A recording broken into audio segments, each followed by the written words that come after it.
Marketing is a battlefield. Trends shift, strategies evolve, and only the bold stay ahead. So, how do you cut through the noise and make an impact? Welcome to the Marketing Pulse podcast, where we decode marketing one powerful conversation at a time. Hosted by Mukwemba Mangangu, Tukia Tambatamba, and me, Grace Gondwe, we bring you insights, strategies, and real talk on what's shaping the industry. Ready? Let's get into it. Good morning, Grace. How are you? Good morning, Mukwemba. How are you? I'm very well, thank you. Of course, you're always well. How are you doing? Good morning, guy. How are you? Is there a morning when you're not well? Anyway, joy comes in the morning. How am I? Thank you. Yes, Thank you for does. reminding us. But morning can also be 11, then have to be 7 hours. Joy can come at 11 hours. The 11 is still morning. 11 is still morning.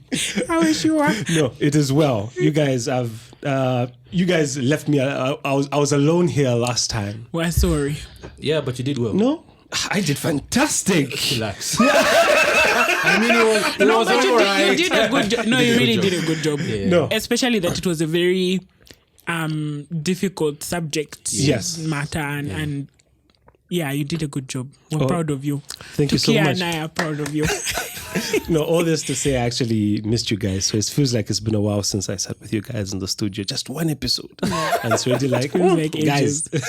Yeah. But no, we are so happy to be back. Mm-hmm. Yeah. Yes. And today we have an amazing guest. We're going to have an amazing conversation. Mm-hmm. And we hope it will be as enlightening for you as it will be for us here in the studio. Mm-hmm. Yeah. Okay. So without further ado, we'll go straight into the introduction of our guest. Please do the honors. So with over a decade of experience advancing purpose-driven change, she has been the forefront of promoting gender equality, youth empowerment, and access to quality health services. Her work is rooted in the power of storytelling to challenge norms, the use of innovative marketing to amplify impact, and the cultivation of strategic partnerships to sustain progress. As the co-founder and deputy CEO of Copa Rose Zambia, one of the largest youth-led organizations in the country, she continues to champion transformative solutions for underserved communities. This remarkable journey of leadership and impact belongs to the none other than Faith Kaoma Kabeleka.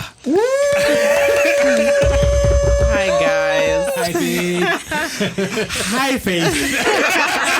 Were you wondering who he was talking about? Yeah, for a second there, I was like, is that me? Yeah, that's what all the guests say. That's why we give him. I don't know what he I does. think he's really, but he does a good job. I think it's just like the tone of voice and like the selection of the words. Yes. Because I don't think I would even say that about myself. Oh, yeah? Yeah. Yeah. No, we're happy to have you. Welcome. Thank you. Excited to be here. It's nice to be on this side of the mic. Yes. Yeah. From Yes. being like a listener to now being the what? Guest. listens The to guest. us. Yeah, She no, listens. she listens. Yeah, in case you're wondering. No, we're happy to finally have you. We know we've been pushing this back. You actually supposed to close, I think it was last season. Yes, season. Yeah, last yeah. Literally about to say But the now same thing. we are back. Mm-hmm. Okay. And now, even before we get into our actual conversation, I want us to get a glimpse into who Faith is. All right. And I have 3 what I'd like to call evolution questions. Okay. So it's a 3-part question. The first being, what did it look like for you in the beginning? Okay, you go as far as beginning feels like beginning begins for you. Mm-hmm. And what was the point of realization in your journey? And finally, from that point, how did you get to where you are now? Wow. Such a loaded question It is. for a first question. But I think I would say beginning for me should have been high school. Mm-hmm. So there's like pupil leadership, student leadership. I was part of pupil leadership. I was the head girl at my school. Oh, nice. And I realized quickly that teachers were looking up to me to lead others. Mm-hmm. And I think at the time, I didn't take it seriously to the point that it was a huge responsibility. Mm-hmm. I took it, the seriousness I gave it was more like, these people are waiting for me to, direct them and, lead them, influence them. And the teachers are looking up to me as the person who can do it. So I quickly realized that I had this huge responsibility in the way I, things like how I looked, how I acted, what I said, how I punished, because punishing at the time was a very thing. It was it was a thing. So from then I realized that, okay, so leadership is I mean, everybody can be a leader, but good leaders, I feel, in my opinion, I think good leaders are made. And realizing in that moment that I had this responsibility over almost 5,000 pupils in the school made me instantly know that there's certain things that I needed to work on to be able to inspire that leadership that the teachers were looking to me to do for the rest of the school. I was at an all-girls school also, so the pressure was high. Yeah. Sorry, just to jump in there, do you think in your experience that your home environment contributed to that? Because like in my personal experience, yes, that there's that like beginning point in school. And I think in my experience also looking back, there was a sort of push from, especially my parents, you are a leader, you are called to leadership, you need to behave a certain way. Do you think that like played a role for you?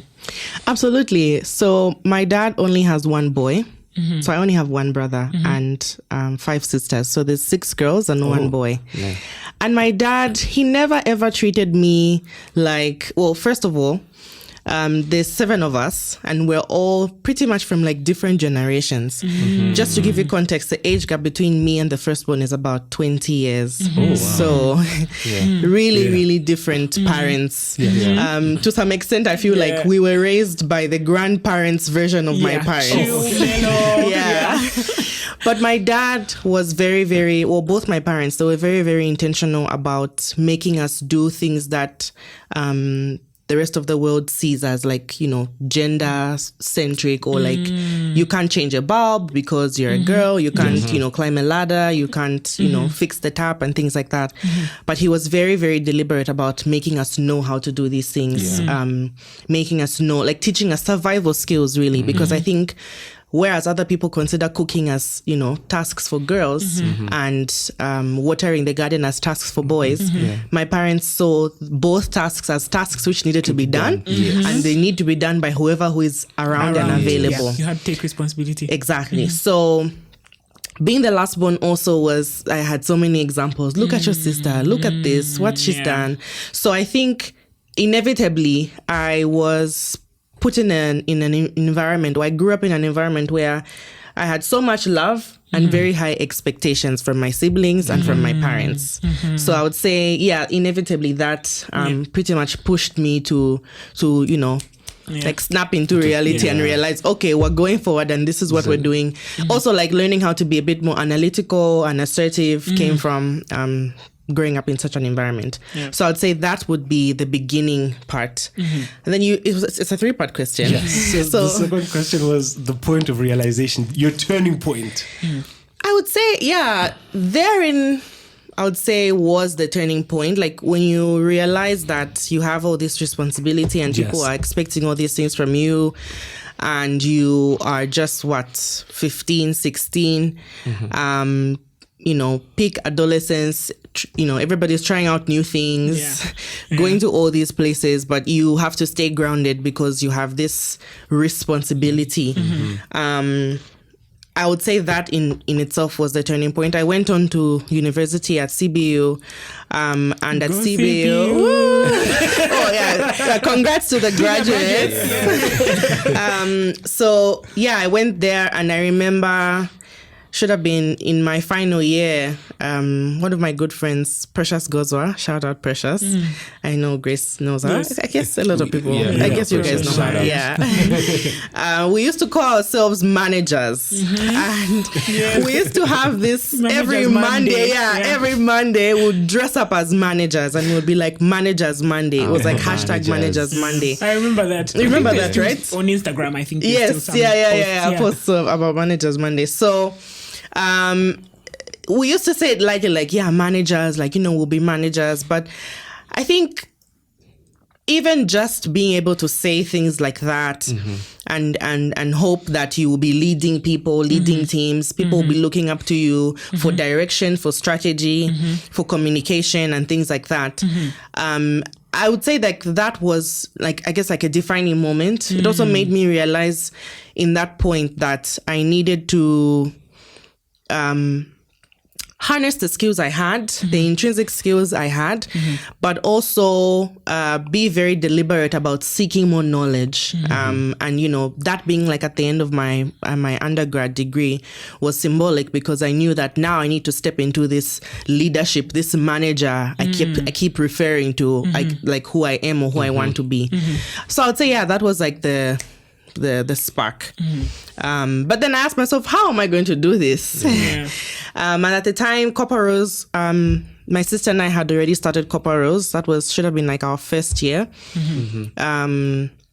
We were doing a few campaigns at school, university campus, etc. And yeah, I mean, I didn't really associate the success of the organization to what it is today. At that time, to me, you know, I guess leaning into some of these skills and some of these things that I imagined for myself. So I would say, yes, in that moment, I was just like, yeah, let's do this. I'm going to, you know, be a manager. I'm going to oversee things and, you know, provide strategy, direction, etc. But then when I look back now, 10 years later, and about almost 12 years from that, 10 years, exactly 10 years later, I'm glad that I did lean in, because I don't think I would have been here had I not harnessed those skills, the things, you know, people were telling me, the responsibility that was placed on me that early, to then now being able to run Copper Rose for what it is today. So, yeah. I hope that answers your question. No, that answers that pretty much answers the question. You know what? Please, I hope we don't take a complete detour from what we're supposed to be talking about. But I can't let this go right now. You know, as a believer, there's something you said when you started talking about Managers Monday. Okay, and there's what is referred to as the affirmation process. Okay, I think we'll have this conversation maybe different in a different, maybe say branding episode. Yeah. But yes, but the point at which you decided, you know what, I'm going to call myself a manager.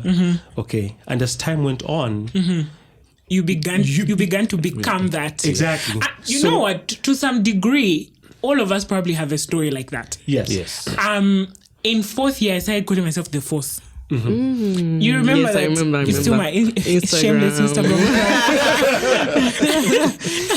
And I told myself, like, whatever happens, whatever comes, like, I will insurmountable challenges, I will surmount, right? Because I'm the Force. And I'm sure all of you guys have, like, one day I said it's going to work. Yes.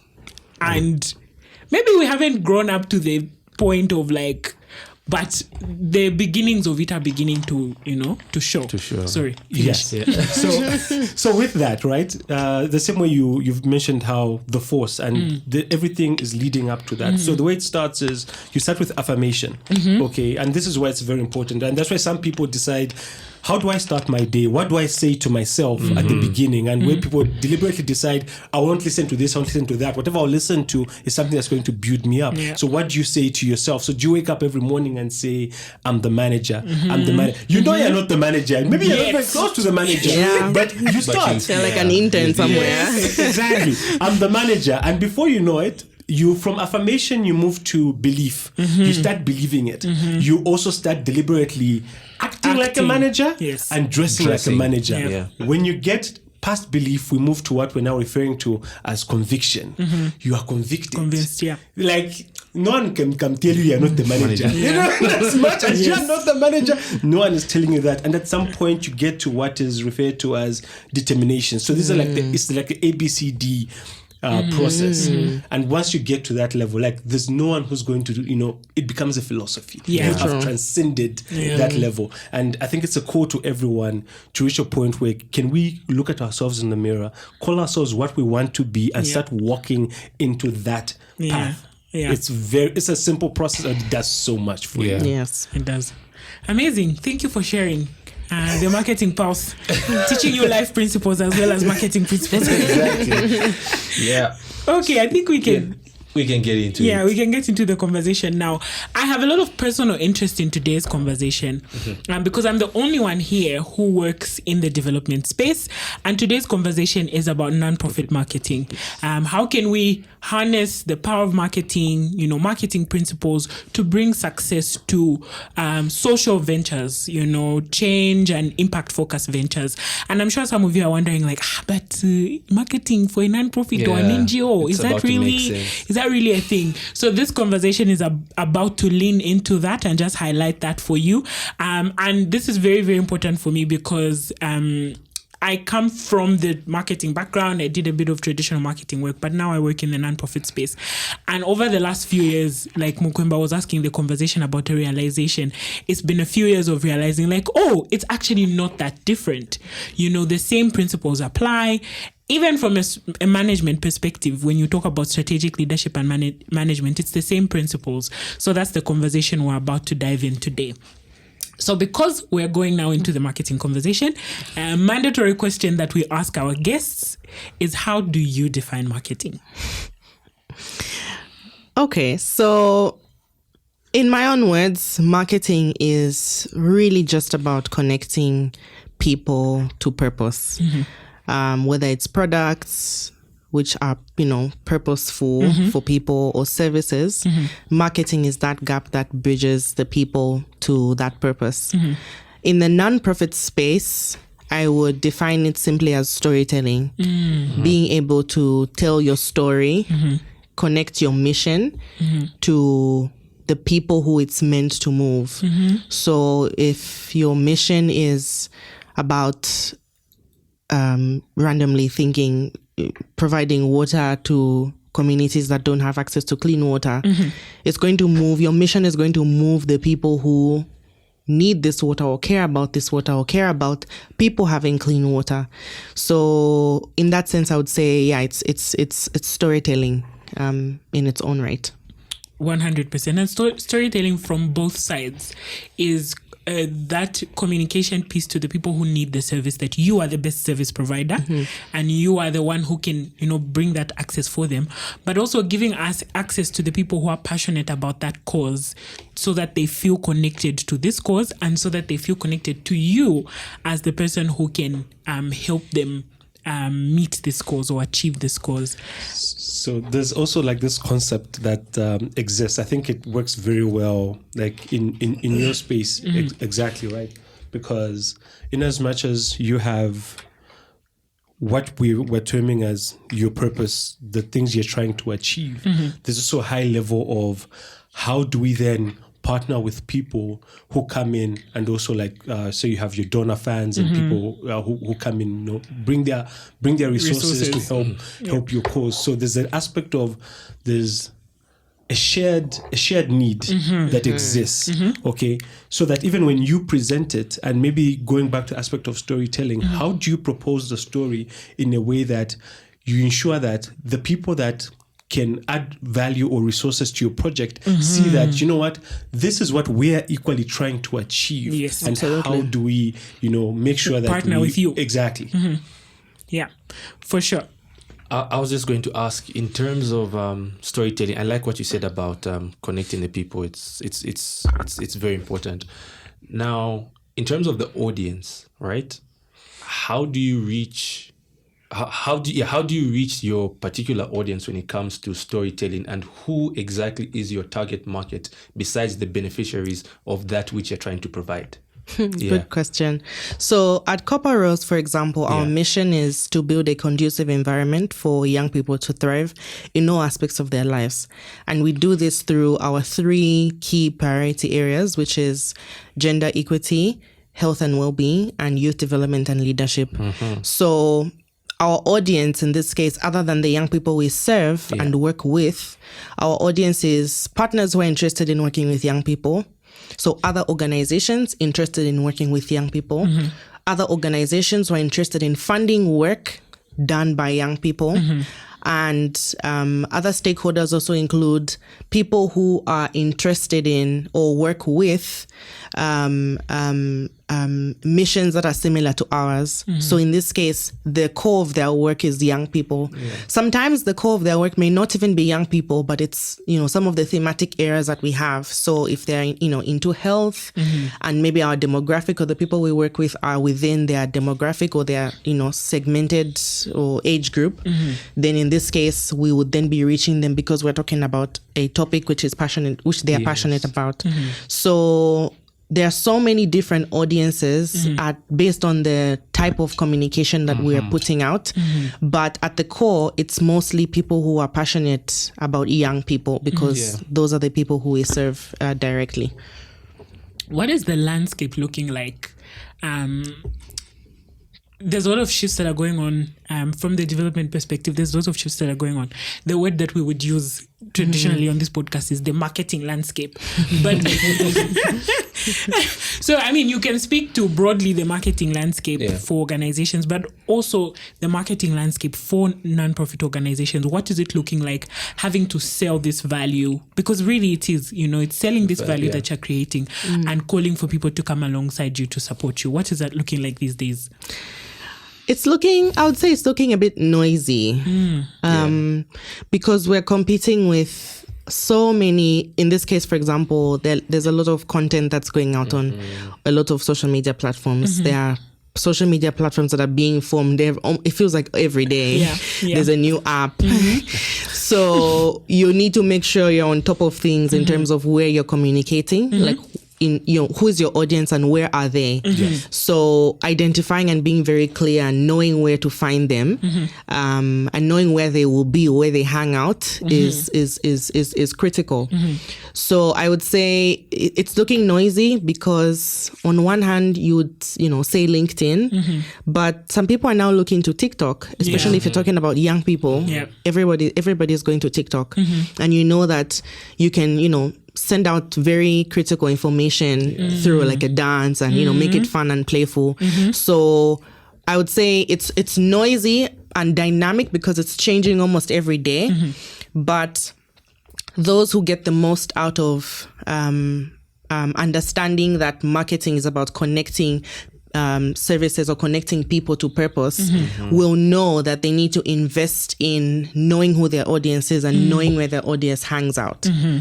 That market segmentation bit is very, very important in the marketing space, the traditional marketing space, but also in the nonprofit space.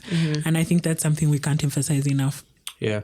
And in your space, I know you've mentioned real issues things to do with youth development and gender equality.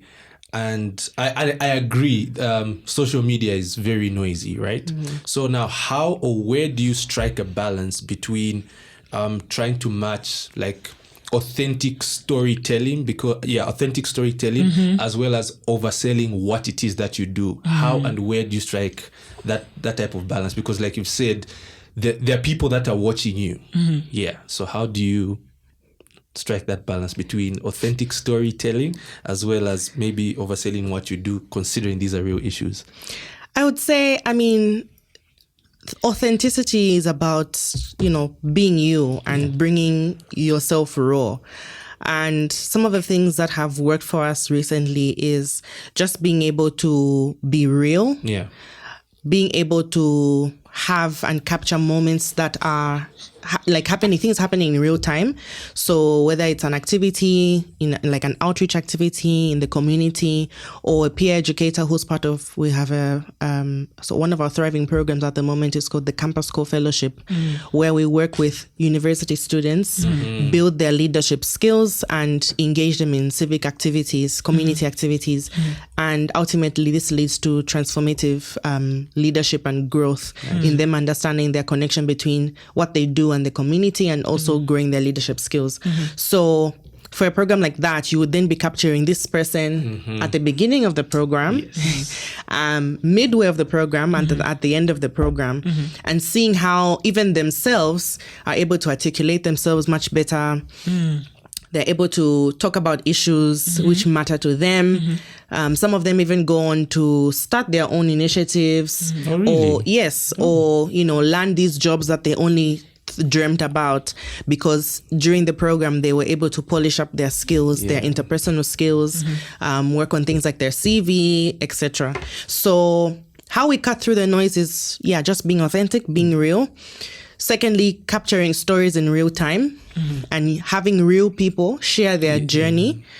Thirdly, also, instead of working, I know that companies work with influencers, etc. Working with people who are actually passionate about the work that we do. They see our cause, they see our mission as something that's like a passion project to them as well. So, similarities in mission and alignment in values as well. I like that you mentioned that about influencers, and I think for different companies, how it's addressed is different, right? When we deal with influencers, there's something you mentioned, and I think one of the most powerful tools you can have is, you just don't go out to any influencer, right? But when the influencer is moved by what you're doing, and then you use them now for the very cause you need, to achieve, or the goal you need to reach. I think that type of power is different altogether. And if you're able to harness that and you bring people to you, then transform them to use them for what you need them to do, perfect. I think you hit the target. The alignment in values. Absolutely love it. I think testimonials would always beat influencers, especially when you're talking about real issues.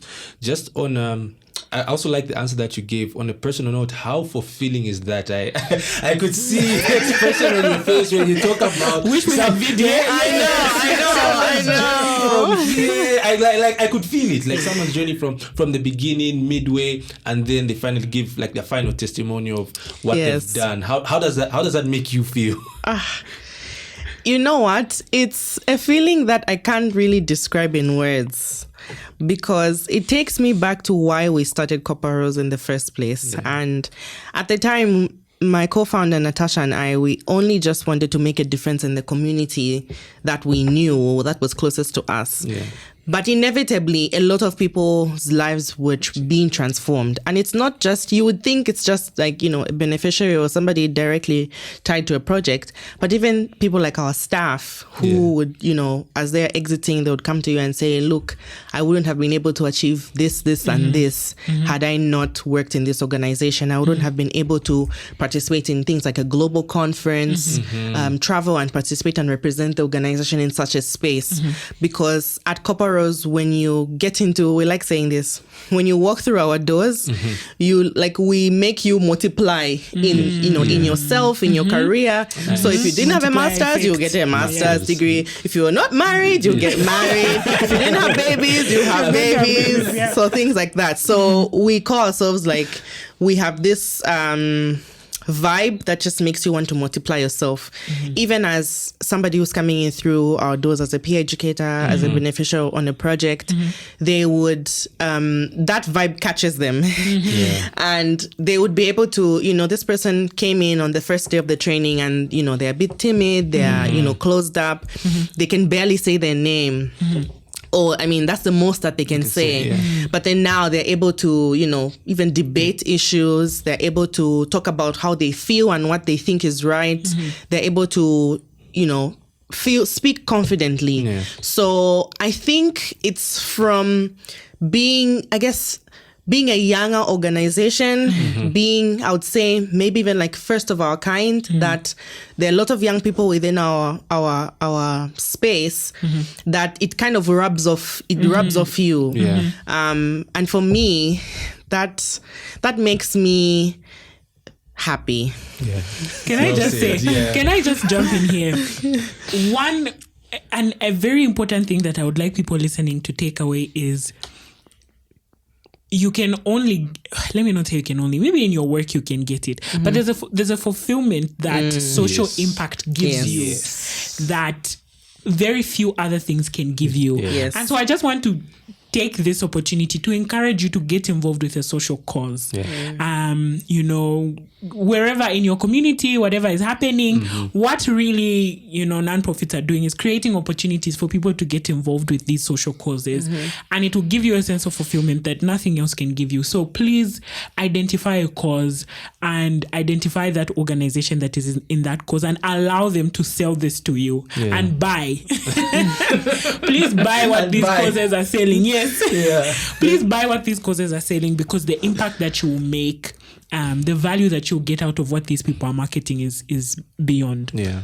And you know, I don't know if Tukia relates to this aspect as well, because you couldn't tell him smiling, wanting to get the information from it as well. Driving the conversation. I just asked you. So I was thinking about it, right? Because lecturing, for instance, like, it's not one of those money grab type of gigs. Okay. But for some reason, you have stuck it out. Every time I go lecture and I leave, like when I might go there feeling tired. Like by the time I'm leaving, like I'm energized. I feel like it was great. Then at the end of the semester, maybe some students, you know, not everyone, some will be like, "No, sir, you were amazing. You really changed my life," or something like that. And it's just like, really? Wow.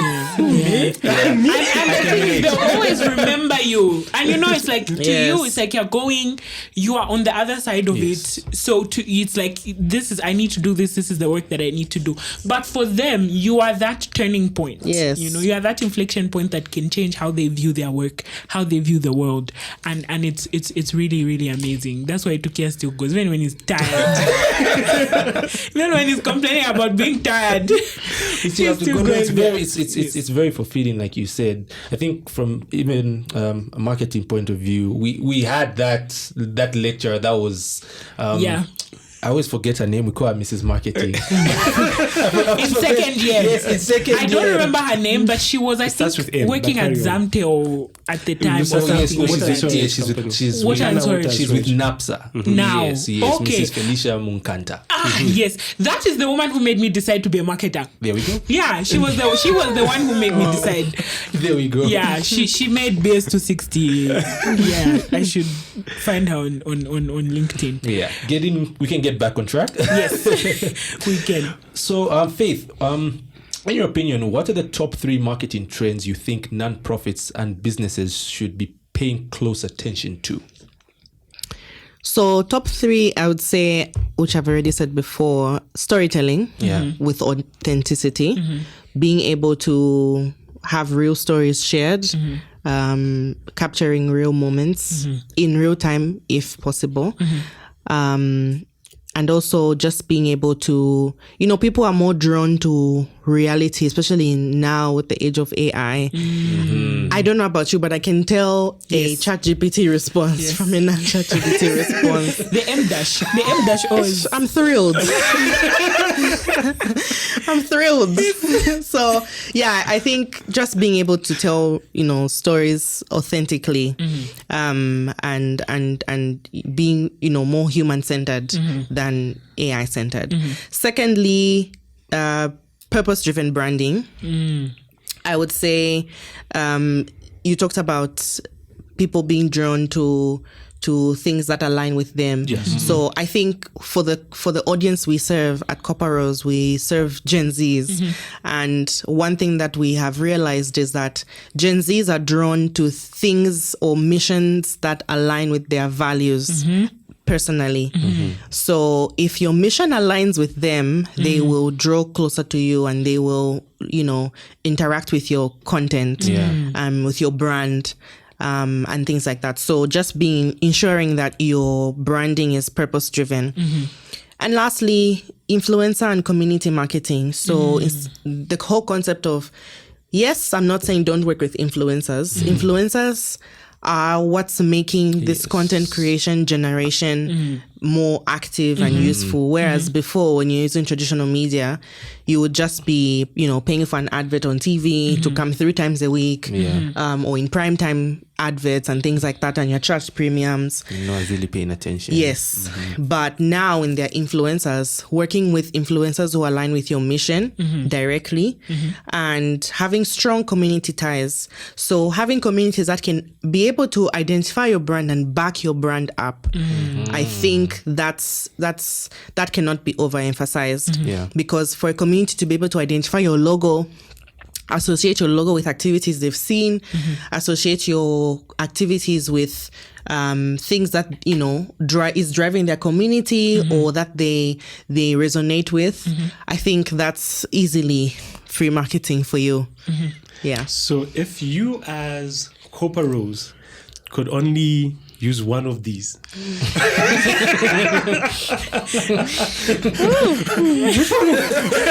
which one would you pick? And while you're at it, maybe you can share with us, a recent campaign or initiative that you feel just like made it work. That's a hard one. Very, very hard. Yeah. Oh my gosh. We could use all of them. We are using all of them. Well, okay, let me say one that comes naturally to me personally. Yeah. I would say authentic storytelling. It's very easy to tell a story because it's unique. It's unique. It's real. It has happened. Yes, it has happened. It's something that, from your perspective, you can share and you can talk about confidently. And something similar is, like I had mentioned, the Campus Co-Fellowship. So what happened when we were graduating, the first cohort was very astounding and humbling at the same time. So we had these students from different universities on the Copper Belt who participated in this 6-month Campus Co-Fellowship program.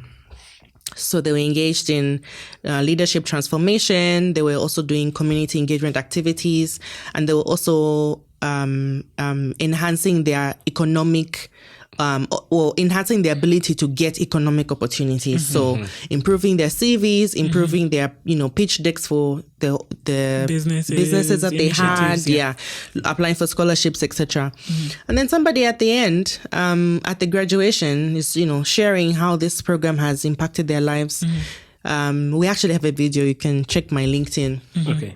How it impacted their lives, and they're sharing how they were able to, before they had no idea where they would be going in terms of like their career after they graduate. But at the end of the program, because they understood, the power of being able to talk about yourself more, open up more, like even being able to share. We used to have like meetings during the same 6-month period. So in those small discussions, being able to share their perspectives openly without, the fear of judgment, etc.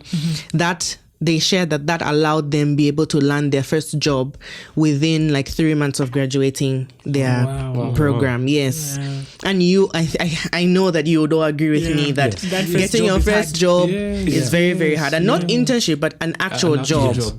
So that, authentic storytelling shows that when you tell your story and you share with people what you've been through, you would then be able to, I would say, enhance the brand you're talking about because of your lived experience. So I would say, that's easily one of my top picks. Yeah, that's a good one. Can I jump in? Something that you guys, I think I'm seeing are intentionally doing on the community building, and maybe you were talking about like communities, like actual physical communities, but I think you guys on your social media are also doing a good job of building your social media community. Oh yes, and I think I've seen that with the logo competition. Yes, like bringing people in to be part of shaping what this next phase is going to look like, and having people then vote, for what is their preference for what the logo should look like, and so on, is making people feel like they have a sense of ownership, and that will give them a sense of ownership of the brand. And so even if they see it somewhere, they hear a story somewhere, they feel like they have that connection and they're part of it, and that's a really, really powerful way of building community online. Yeah. I'm sure in your time you face a lot of challenges, What do you think is one of the biggest challenges non-profit marketers face in today's landscape? So in non-profits, there's no challenge you can mention that doesn't include lack of access to funds, budget constraints, there's no budget line and things like that. So I can easily say budget constraints, because the kind of work that we do, you cannot deliberately market it, right?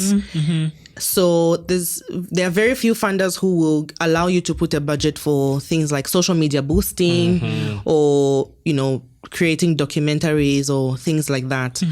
So not being able to have dedicated funds to not only ensure that, content is being pushed out, our narrative and our mission and all of those things are being pushed out, but even just time to pay for the people to do that behind the scenes work.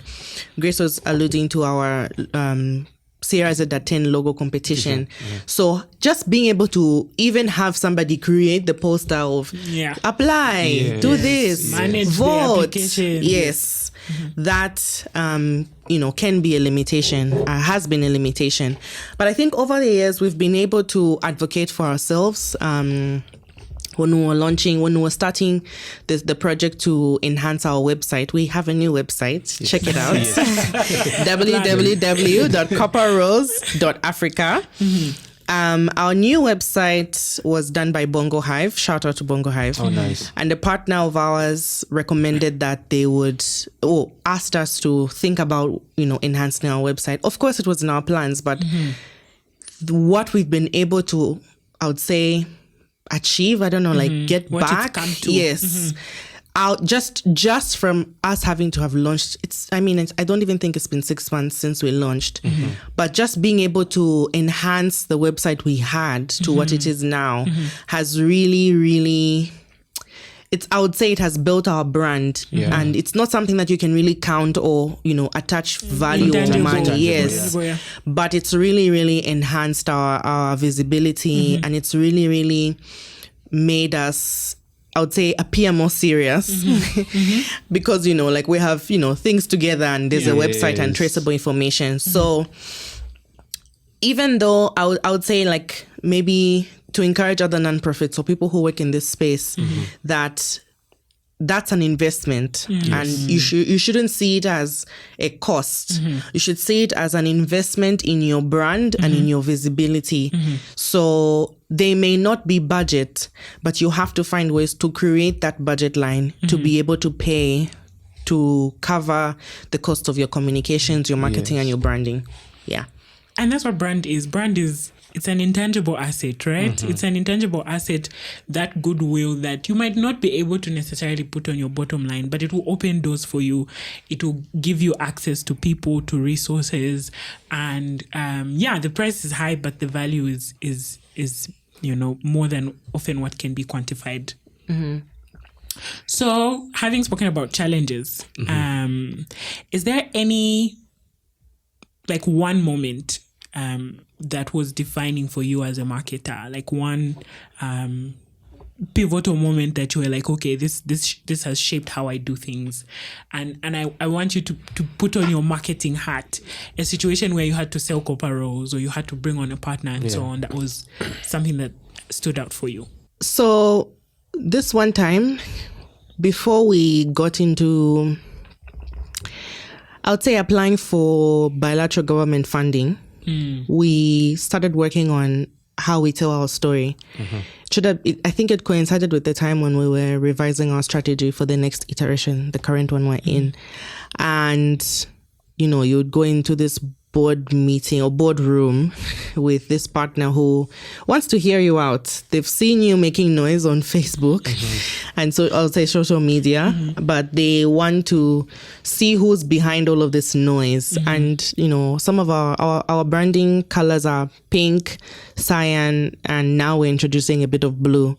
So pink is everywhere, and they're just thinking it's like this girls club thing. And you're at the end of that table trying to convince them that this is the mission that you're working towards and this is the vision that you have for the organization, and this vision will impact, X many people. And they tell you, okay, we can work with you, but you just need to reduce on your colors or something. I can't remember the exact comment, but like kind of like telling you like tone down on your Facebook posts or something. Yeah. And you're sitting there and you're like, but I mean, that's so many seriously. Yes. Your concern is that what is too pink. Exactly. Also, not just that, the fact that it's too pink is what the comment was, is what got us to come here and meet with you. So I would say that it was pivotal for me and for us, because we realized that people were seeing us, people were watching us, people were in touch with our brand, and they knew, like the person knew what we were about, but they just seemed bothered by by our choice of branded colors, which I found funny. But in hindsight, I would say like that's what made us realize that we're in the room. Yes, we're in the room. People know, and luckily the partnership was successful. So we realized we're in the room. It's not for what we wanted to be in the room for, but you're in the room. But we're here. Yes. So let's make lemonade, and let's think about what we can do better and how we can continue to enhance our brand. But I would say like that's really what I guess made us realize that people were really watching us. That's interesting. Interesting way to look at it. Yeah. That is the glass. There's water in the glass. There's water in the glass. Any piece of advice for somebody who's getting into marketing, especially from a non-profit perspective?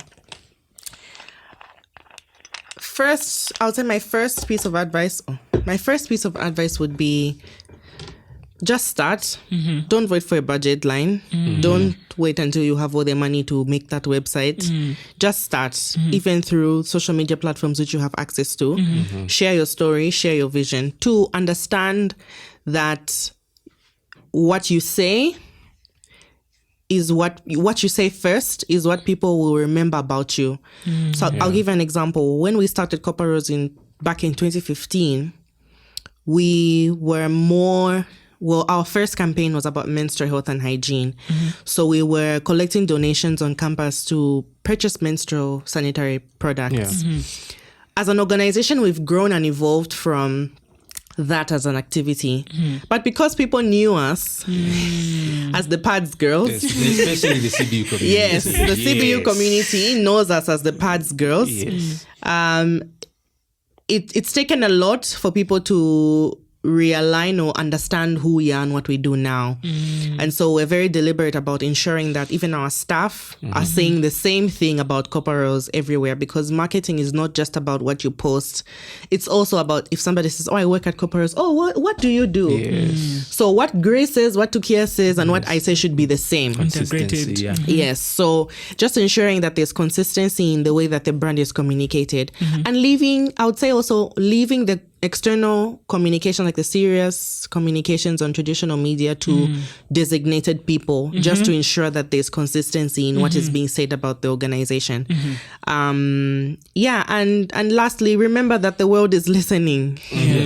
So be very deliberate about what you say, how you say it, and how you market the organization. And also don't forget that resource mobilization is also marketing.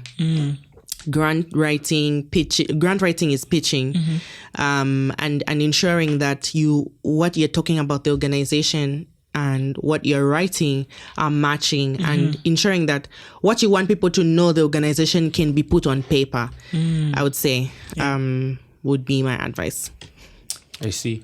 Very important. How do you separate like your personal posts on what you post on social media from Copper Rose, considering that, like I said, these are real issues. People are watching, people are listening. So if you want to post maybe something fun or something away from that, how do you manage it? It's fine. I'm laughing because I struggled in the past. Exactly. It's not easy. No, People look at you a certain way. Like you said, you meet very important people and you'll be like, oh, okay, no, that's corporate. Yes. This is the one who shared that meme. Yes. Exactly. Yes. Yeah. So, well, first of all, ensuring that they're separate platforms for the organization and for myself. I think even going as far as like writing that all views are mine. I mean, it doesn't really carry much water, but just putting it in your bio makes people know that what you say is not associated to the organization. Yeah. On a personal level, I'll be honest, I have not been very active on social media for that reason. It's also a very good strategy. Yeah, because I just don't want to confuse the brand. I do have my own personal handles on social media, but I would say I'm not as active as I was, I would say even 5 years ago. Yeah. Because as the organization has been growing, people want to know the people behind the brand. There's always something I've also come to learn about marketing in this space is there's always this need to want to know the face behind the brand. Yes. And I don't know if it also exists in the for-profit world, but there's always this need. So that's the one, and then this one, and then they have. So I try to steer clear of, I guess, sharing my, honest beliefs and, my real life, behind the scenes for that reason, because I think, first of all, I'm naturally a private person. So I also wouldn't want my private life to be associated with the organization's brand. Yes. But I'm very happy to jump on the organization's socials to, I guess, like do an interview or, make a post about Women's Day or, Youth Day, do a video, etc. So yeah. Something separating. We've had a lot of conversations about. Yes. It's something we've had a lot of conversations about. You want to leverage the power of social media. You want to LinkedIn and, all of that. But it's a very delicate balancing act with brands being what they are, with social media being what it is, because it's like one thing that you said in passing that someone would jump on and then decide that everything else that you've done and worked so hard for doesn't have value anymore. So it is a very, very delicate balancing act. I think something that I respect is how that separation of who you are and what the brand is. Of course, in a lot of ways, people will still associate the two. But there are, and it's not wrong, there are people who've built their work around them as a person, their personal brand. Even in the non-profit space. In the non-profit space, in the for-profit space, people are selling services and products based on them as a brand. But I think I like how you've made that separation so that the brand can grow on its own and it's not tied to you as a person. I think that helps longevity and builds or contributes to the idea that this is a cause that is bigger than me, that I want to have global impact, and it goes beyond just me as a person. Yes, I think even just in that line, if people, like she's saying, people are reaching out and saying, we want to see the face behind the brand, to the point where ourselves, I mean, there's lots of people who are like, we want to be able to see your faces. You guys, yes. Like, can we watch you on video? Yes. When is video coming? Yes. So that we can. Oh yes. Attach these voices we hear to people. and now it's odd because, like you said, people are listening. I think one time Tukia is like, he was making a business call and he says, hello, I'm Tukia, I'm calling from this company, and they're like, wait, are you Tukia from the marketing podcast? So I was sharing with the group the other day. I'm like, I was in church. Someone came to me, is like, excuse me, are you Mkwemba from the marketing pass? And I'm thinking, the video tiribi. The voice. It's the voice, yeah. So I'm like, oh, okay, yeah. So it's very important. It really is. Unfortunately, we are coming to a. Can you imagine this conversation has to end already? At so many We're just getting warmed up. She can come back. Yes, No? most definitely. She can. You know come what? back. This conversation has made me start. Kwambo Sabaira, where you start thinking maybe we can have another podcast where we talk about things like this. Things like this. Yeah, we can. General. We can expand the brand. Yes. Yeah. Okay. So as we close, we have a few questions that would like to get your response from. And the first one being, if you had to pick one Zambian brand, product, or service that embodies who we are as a people, what would that be? And it's, you know, I was about to say, you're already looking at the brand right now. I don't know. Let her answer. A problem. But why are you coercing me? No, Wendy, go ahead. And I was looking at this one. But that's what I was thinking about, but I had another one in mind. So, okay, I have two. Can I give two? Yes, please. So, a Zambian brand, of course, I would say Copper Rose Zambia. We are an indigenous Zambian owned, grown organization. We work with young people in Zambia, and we serve other young people in Zambia. So nothing screams Zambia more than that. So I think I'll stick to that one. Good answer. Very, very, very good answer. Building Zambians for Zambia. With Zambians. Yes, very much so. Absolutely. As somebody who's been around, I want to say front row, watching the brand grow, I think it really does. The resilience, the resilience spirit, the growth spirit that I've seen just grow over the years, I think it really does embody that that Zambian spirit. And I'm very, very proud to be associated. We are grateful for your association. The next question is, you're a leader, and I know you're a reader.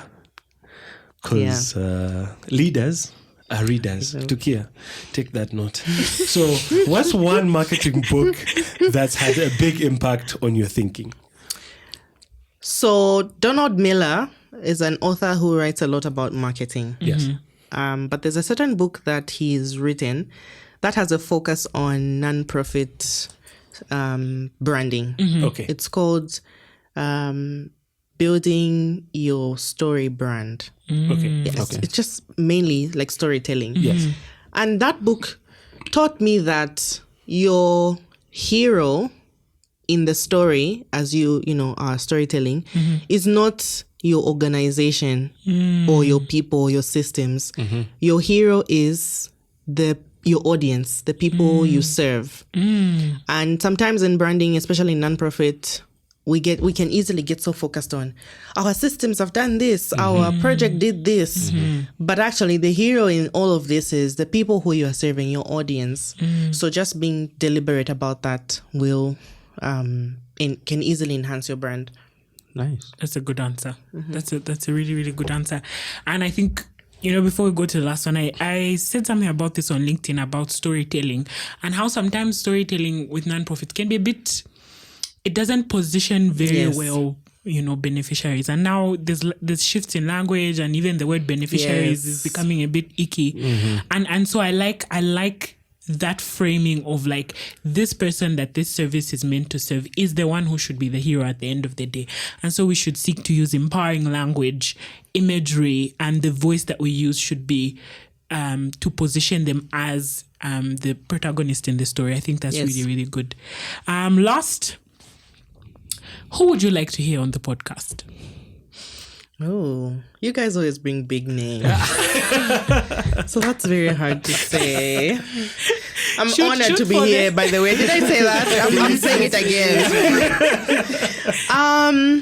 I would say Patricia Luhanga. Okay. She's somebody I met recently, but I've heard about for years. Yeah. I think she's done a very good job in positioning herself in her career. Yes. And she strikes me as a very calculated marketer. Yes. As a person. Yeah. I would say Patricia Luhanga. Her branding, her personal branding, even I followed her on LinkedIn for a couple of years. Yes. Is impeccable. Yes. I've seen pictures of her at events. It's everything. Her hair, yes, the way she dresses, the things that I've seen on video, the way she speaks. That's a brand. Yes. That's a brand. That's a really, really good answer. Now, look, this thing for just mentioning names. So your task is very simple. I got you. I'll write to her. Yeah. Please, we appreciate that very much. No, so we're humbled, we're grateful. We know you're busy. Yeah. You have so many things to do, but you made the time to be here with us today. And in as much as we have learned from you, we believe our audience has greatly been impacted by your story and all you've had to share with us. And for that, we are truly grateful. I know you keep saying, no, I'm humbled to be here. No, we are the ones that are humbled.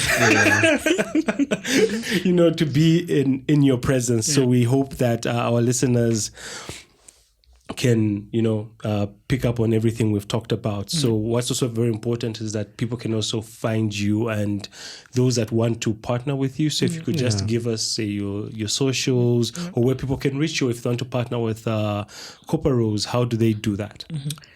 Great. So you can reach me on LinkedIn. I'm quick on LinkedIn. My handle is faith.s.kaoma. And then you can reach us. You can reach Copper Rose on all social media platforms. Copper Rose Zambia, and on X we are Copper Rose _ZM. Okay. But all other channels, it's Copper Rose Zambia. Yeah. Okay. Awesome. Thank you for joining us. To our listeners, we hope that you got some value from this, especially me who had personal interest in this conversation. It was a very, very interesting conversation. Yeah. Maybe I'll take this opportunity to put in a shameless plug. I just finished a series on LinkedIn that is focused on non-profit marketing. So if this conversation was interesting for you, please go to my LinkedIn. I am Grace Gondwe on there. And you'll find 10 posts worth of resources about non-profit marketing that would be useful for you. Otherwise, we're coming to a close. Thank you for joining us. And remember to keep your finger on the marketing pulse. We hope that you have enjoyed today's episode just as much as we have. Till next time, remember to keep your finger on the marketing pulse.